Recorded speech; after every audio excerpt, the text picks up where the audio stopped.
ကဲခုတစ်ခါမှာတော့ microwave နဲ့ပတ်သက်တဲ့ product knowledge sharing လေးတွေကိုလုပ်ပေးသွားမှာပဲဖြစ်ပါတယ်ရှင်ဒီ microwave လေးကတော့အရှင်မတိုင်းအတွက်အိမ်တိုင်းမှာမရှိမဖြစ်စောင့်ထားတဲ့စက်ပစ္စည်းတစ်မျိုးပဲဖြစ်ပါတယ်ရှင်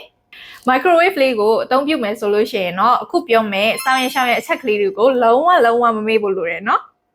microwave လေးကိုအသုံးပြုမယ်ဆိုလို့ရှိရင်တော့ရှောင်းရမယ့်အချက်ကလေးတွေကတော့အလူမီနီယံပစ္စည်း၊သတ္ထုပစ္စည်းနဲ့အပူလိုကဲစေတဲ့ပစ္စည်းလေးတွေကိုထည့်သွင်းပြီးတော့လုံးဝအသုံးပြုလို့မရဘူးเนาะ။စောင်းရမယ့်အချက်ကလေးတွေကတော့ plastic ဘူး၊ပကံပြား၊ဖန်စတဲ့ပစ္စည်းလေးတွေကိုထည့်သွင်းပြီးတော့အသုံးပြုလို့ရပါတယ်ရှင်။